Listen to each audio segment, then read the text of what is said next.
have Mr. Lito Villanueva.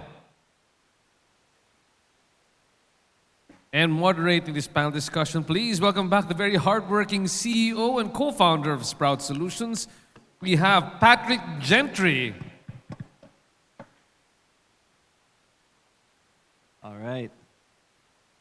Thanks, guys. Let's get started. We have a very exciting panel. We have a couple guys here, very senior business people, and we're going to talk about some of the implications of AI for business in the Philippines and how it's going to affect our solutioning and things like that. Maybe to kick off, maybe a short intro so that you guys can kind of share a little bit about yourself.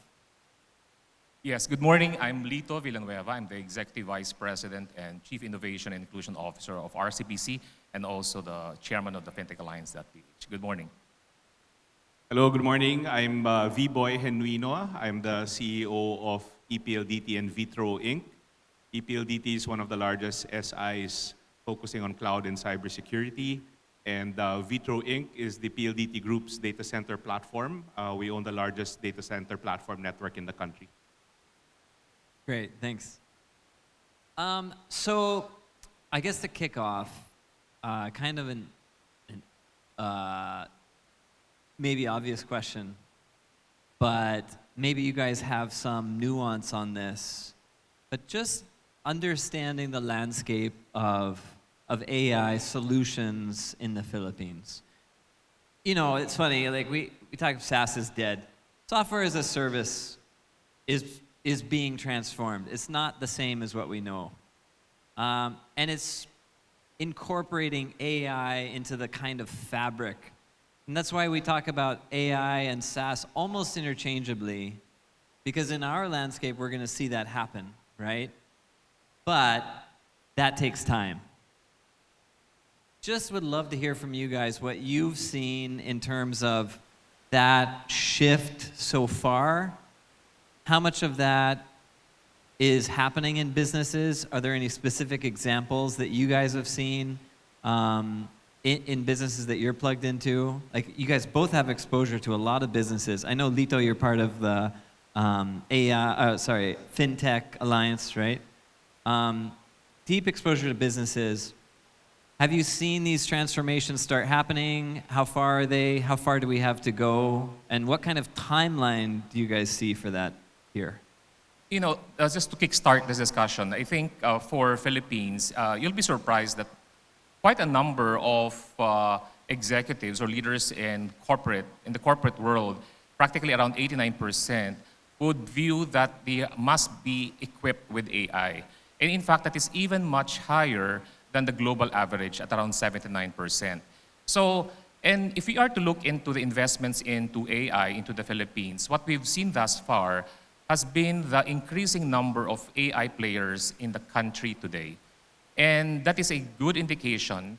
But the thing here is that going into AI is not really to be, just to hype it, but it's really more about having to understand the actual need that each organization has to actually address. So I think insofar as having to understand whether AI has actually been embraced by the community, not only in the banking and finance industry, but practically across sectors, across verticals.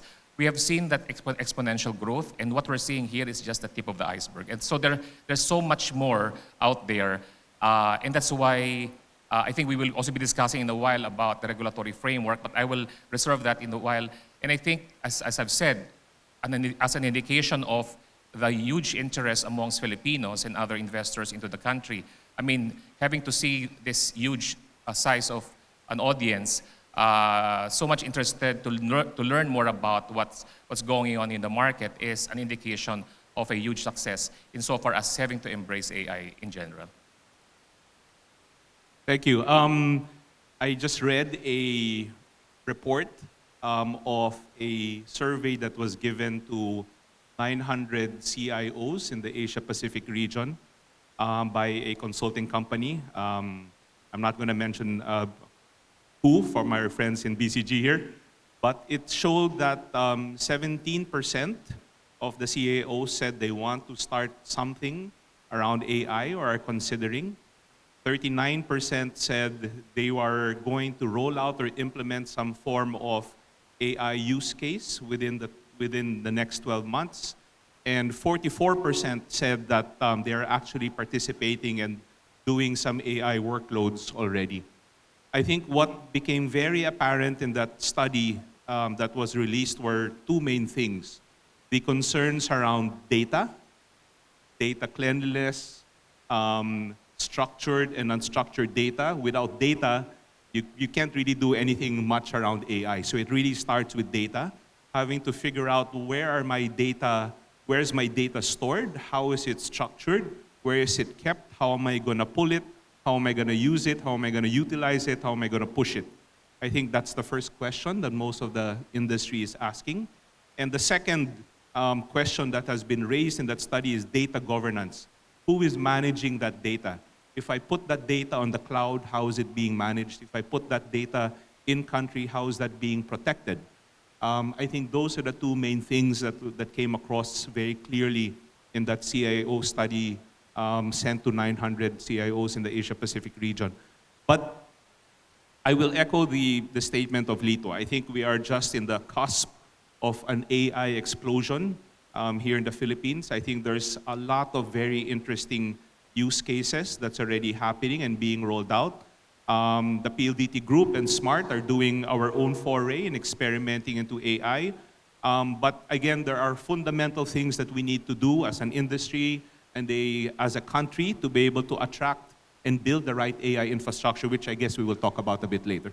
Yeah, absolutely. So I think one thing that came out of that very quickly, and it's so interesting to me, both of you guys talk about how much Philippines is embracing the AI shift. You know, we're here, developing country. We're behind in a lot of ways in terms of software penetration, software adoption, and yet we're more excited than the global average about this new trend. It's very Filipino. We're definitely trendy, no? So it's super interesting. I think to kind of bring it back to, or to think about what you guys are seeing in the market, would love to just pick your brains a little bit. Are you guys like very excited about anything happening in AI here, or things that like specific things that you're really excited about with this new wave coming to the Philippines? Do you think like there are some impacts on this country that you're very, very excited about, or maybe very nervous about? Well, I think if we are to look into AI as it is right now, there's so much there actually that you need to practically digest and dissect. So one thing is also on how we can also understand the regulatory framework, aside from, because that will definitely make sure that the investors who would come into the Philippines would have a definitive view of the consistency of the regulatory framework in the country. So similar, in fact, to what you said, no, the gung-ho effect or the gung-ho attitude of among Filipinos when it comes to emerging technologies such as AI, because AI has been there for over a decade now, or 2 decades actually. But the thing here is that we still have to also look into other aspects as to whether or not we are really ready for us to embrace it as we know it, right? In terms of having to ensure that we're following global standards. If you are to look at the EU Parliament, they actually passed the AI Act sometime March 2024. So it's been over a year now. But the question now here is whether or not the Philippine government would now make use of that EU Act as the benchmark or the standard by which are the local jurisdictions or other markets, especially a developing market like Philippines, would make that as a model or as a benchmark.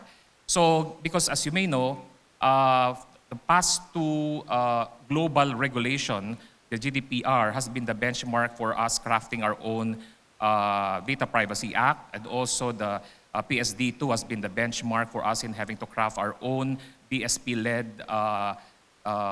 open banking framework. And now with the EU Act, is this something that we will also be adopting? So But right now, there has been quite a number of government agencies also looking into or practically having to craft their own regulations or frameworks. Say, for example, the DICT came up with its own, DTI, the National Economic Development Authority, even the Bangko Sentral ng Pilipinas, and most recently, the Supreme Court also came up with an AI framework that would govern the judiciary branch.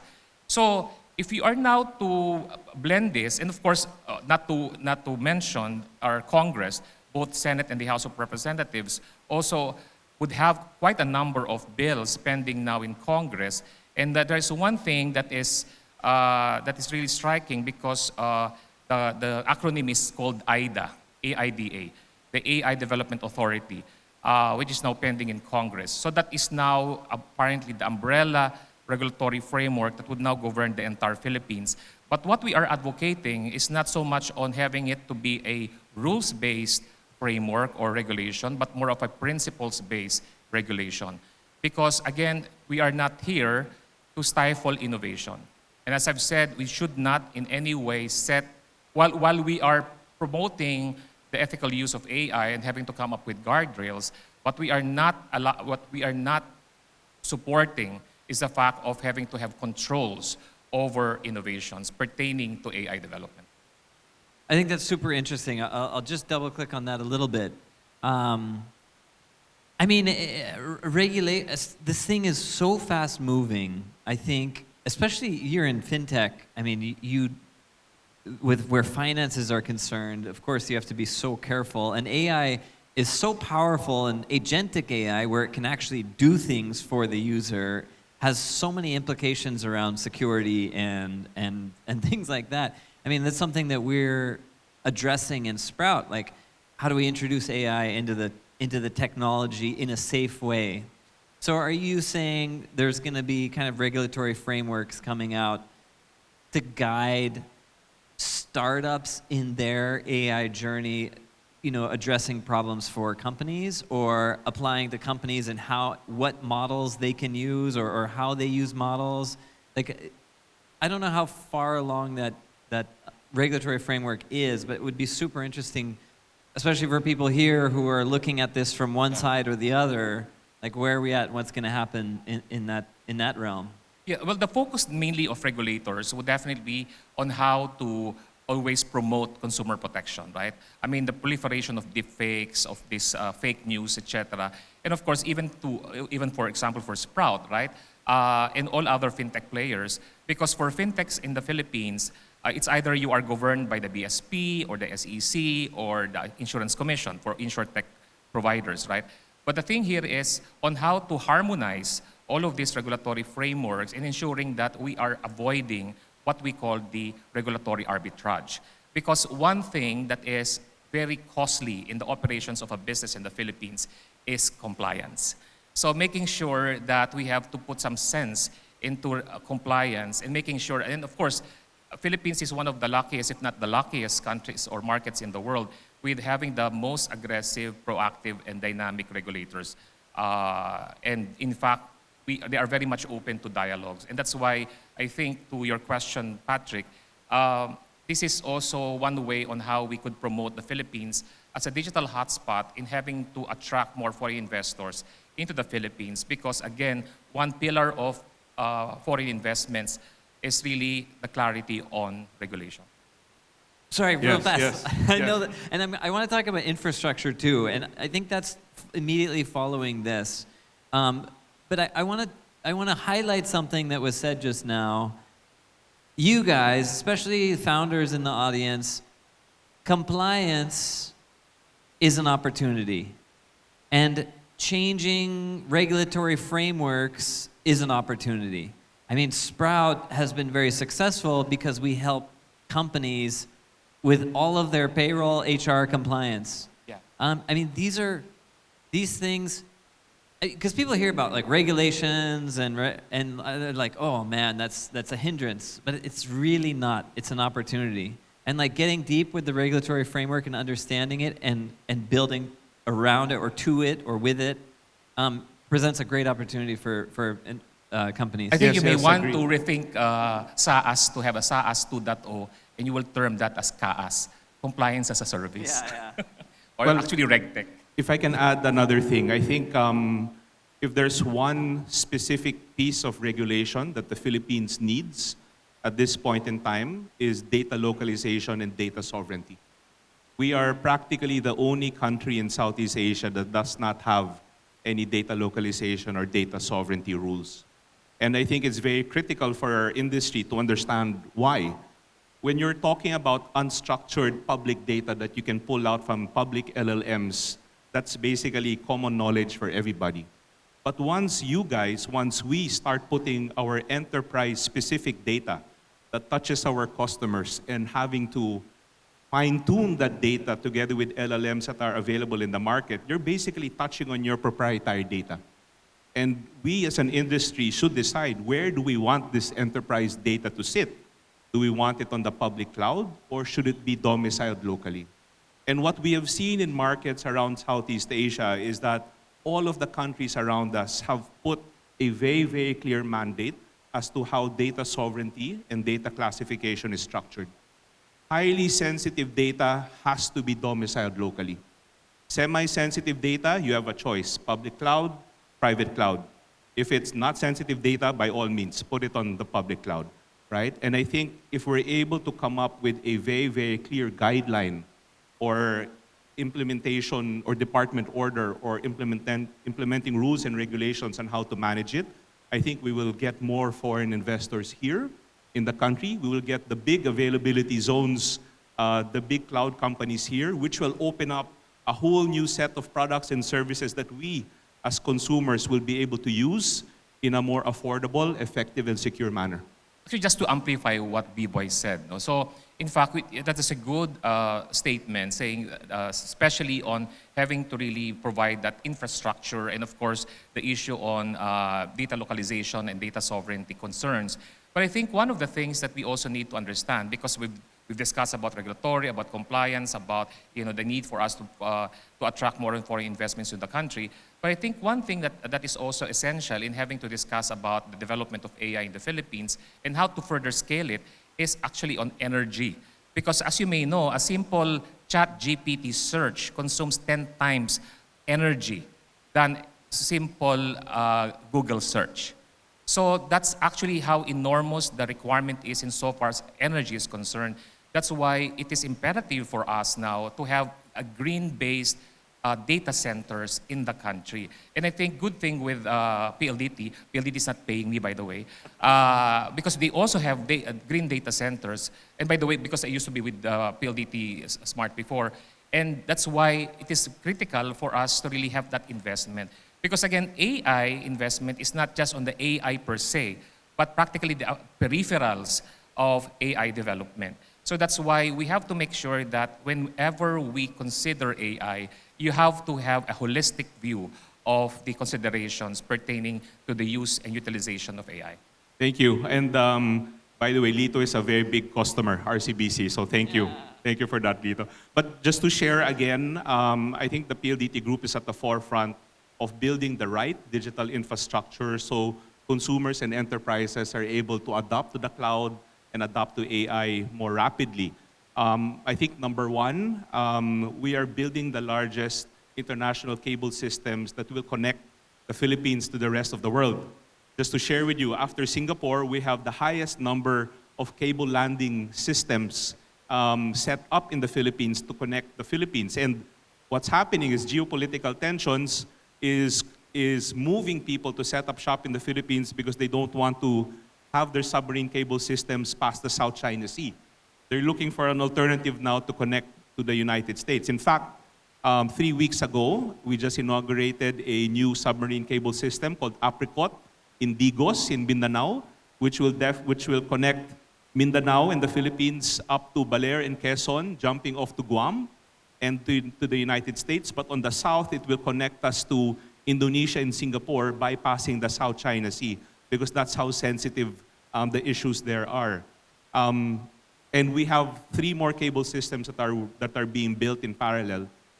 Secondly, the PLDT group has laid out over 1 million kilometers of fiber in the Philippines, and all of that has to meet in a data center. And And thank you, Lito. Happy to announce that the Philippines now has the largest data center in the Philippines today called Vitro Santa Rosa. It's a 50 megawatt hyperscale and AI-ready data center, which we are inaugurating at the end of the month. And happy to say that it's running on renewable energy, and it will host the first NVIDIA GPUs in the country. So if any of you want to utilize anything around AI, feel free to get in touch with us, and we'll be happy to work with you on these AI use cases. But our message is clear. The Philippines is ready. We are ready to accommodate AI. We are ready to accommodate cloud. The businesses are excited about pushing this technology. Yeah. And we are ready to take these services out in the market. Cool. So I think it's super interesting. We are getting infrastructure in place. The regulatory framework is coming, is evolving. Again, for me, I hear opportunity. So we talked a lot. You guys, both of you guys talked a lot about data and data sovereignty, risks about data and how it's manipulated or read or publicized potentially accidentally by using some of these tools. This is all opportunity. The landscape, again, is evolving very quickly, and there's so many interesting solutions that are attacking this in a very localized way, and there's huge opportunity for that. So that's very exciting. Taking the conversation towards as businesses here, where do we start with using these tools, or how do we think about moving to these kind of solutions, or how do we start bringing AI into our business? How do you guys talk about that? Yep, maybe I can take that. I think on the PLDT Smart side, the first question we asked is, what's my pain point? And how can technology actually address or solve that pain point that we have? We can answer it. I can answer that on two sides. On our network, we're rolling out an autonomous network architecture, which will allow the PLDT Smart Group to be able to, one, detect anomalies within our network. Number two, it will help improve the customer experience because we can keep the services uptime. And then three, have a deeper insight in terms of how we are managing and taking care of our customers. This is a shift from a traditional predictive maintenance view, coming from preventive maintenance. Before, it used to be when there's a problem, you set aside every month to be able to fix your network. Now it's shifting to predictive maintenance. Before something happens into a network, we're able to assess how to be able to solve it and prepare for it. On the other side, we've been experimenting, just like you, with bots. So just a funny example, and Lito knows this, I've shared this with him. In Smart, we've rolled out over 100 talk bots. So you guys might be a beneficiary of this. If it's April 8th and your smartphone bill is due, someone will call you and ask you, Mr. Lito, I notice you haven't paid your bill. Kailan ho kayo magbabayad? When will you pay? The consumer will say, Lito will say, I don't have money. I don't believe that, Lito, but I don't have money now. I will pay you April 30. The bot will actually negotiate with you. It speaks English, it speaks Tagalog, it speaks Taglish, and it will say, Mr. Lito, mukhang masyado ho malayo ang April 30, pwede ho kayo magbayad ng April 15. So, nagni-negotiate yung talkbot namin sa consumer. And the very, very great insight about that use case is that when we ask consumers, do you know that you're talking to a bot? 99% said they did not know they were talking to a bot.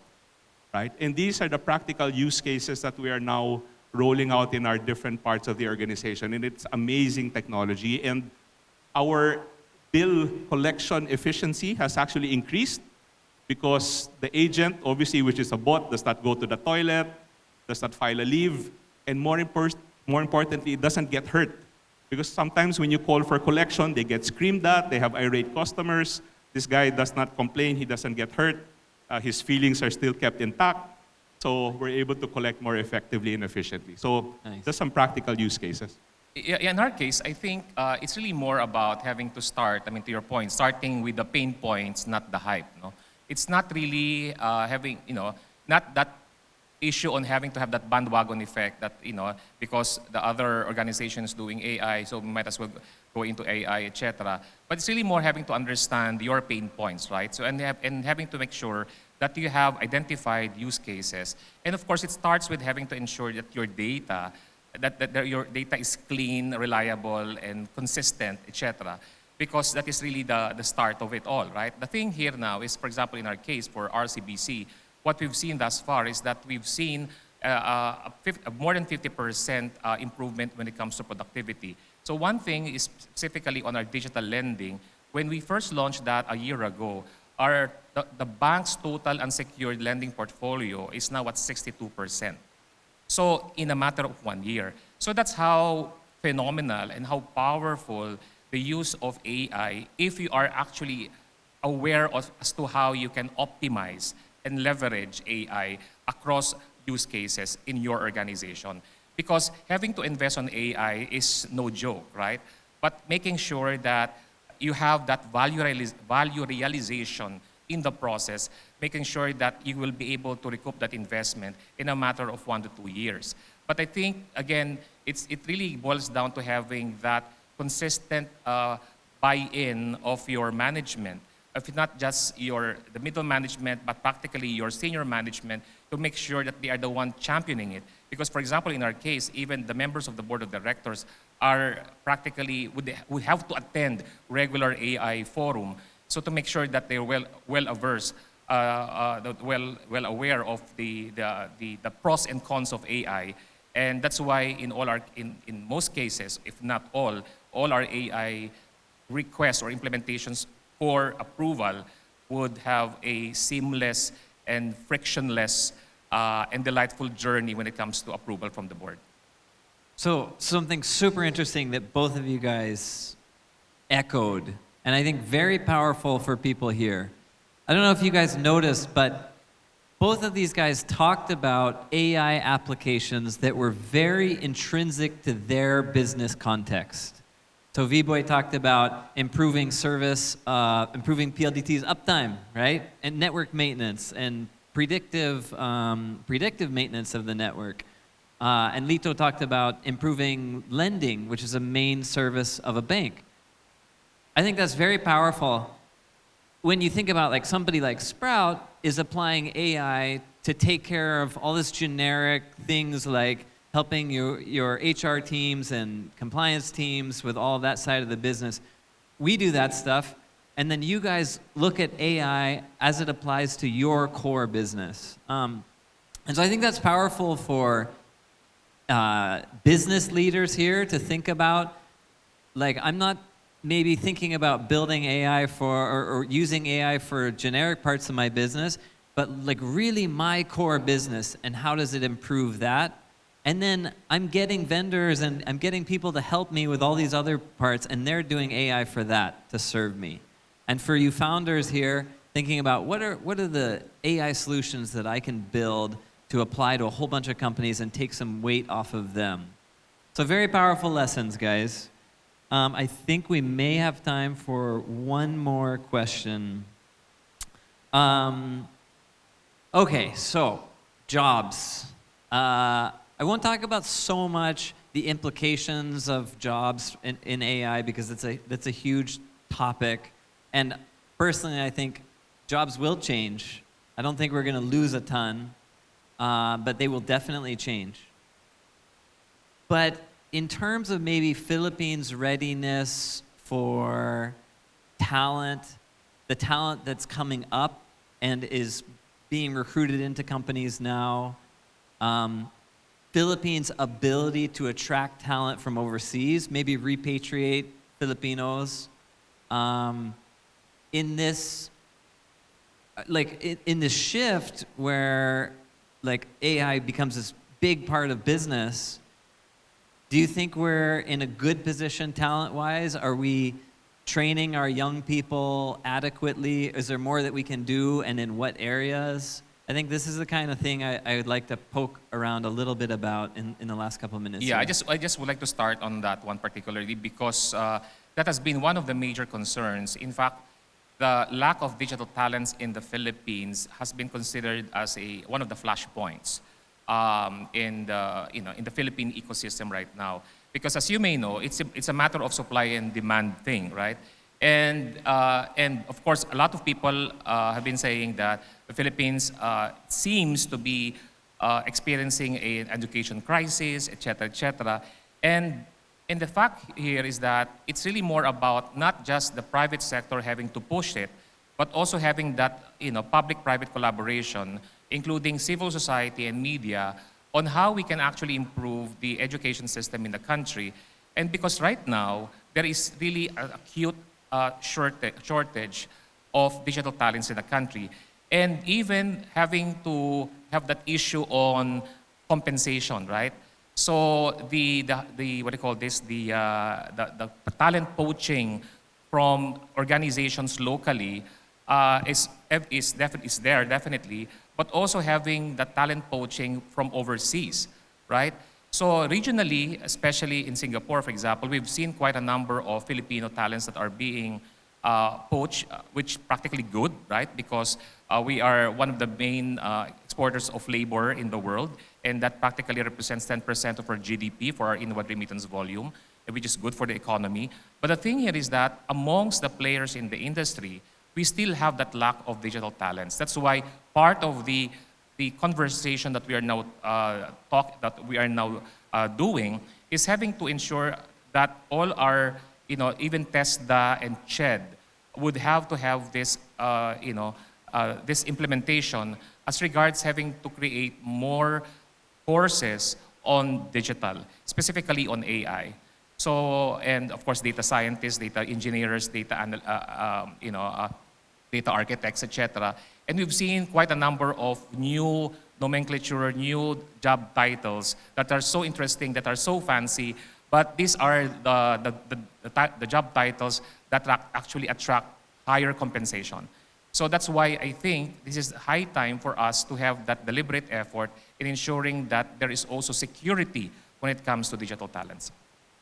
Yes, I think very, very important question. I can answer it in two parts. I think on the services side, it's very important for the Philippines to be able to level up in terms of capability build. We are not only competing amongst ourselves, we're competing with other countries within the region which are churning out 10 times more engineering graduates than the Philippines has.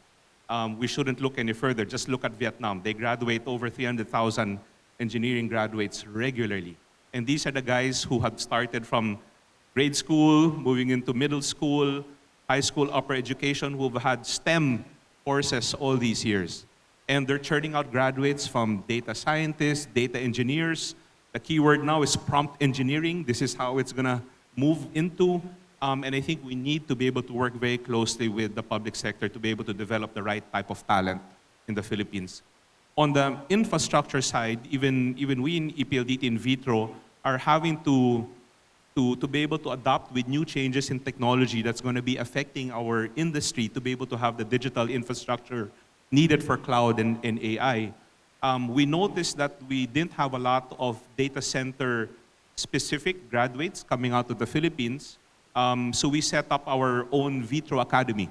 We tied up with National University, Wesleyan University, Asia Pacific College, Far Eastern University, Ateneo de Naga, to be able to put very specific data center industry courses into the engineering curriculum around data center design, data center facilities management, cooling technologies, and the like, so that people get familiar with this technology so that by the time they graduate, we'll have a set pool of people that we can hire. But again, it's something that I think can be improved. It can be worked on together with the public sector, definitely. Very cool. I think, again, what I'm hearing from you guys is really, we have to take it into our own hands. Like, that's something that we're doing in Sprout. It's something that I've seen other companies do. I would say for businesses here, you need to take this in your hand. Like, public sector and our schools and churning out graduates, that will catch up. We'll get there.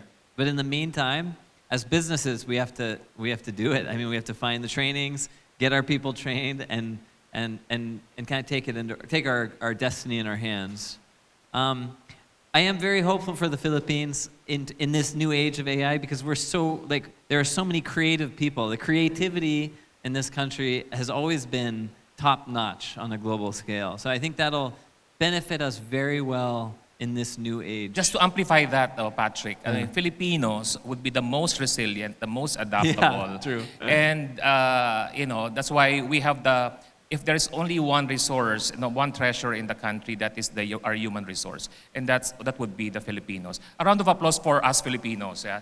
That's why, we are, to your point, I mean, we are before, at the height of the SMS, 10 years ago, without having to disclose our age, we were the texting capital of the world, right? Having to generate over 1.3 billion SMS a day.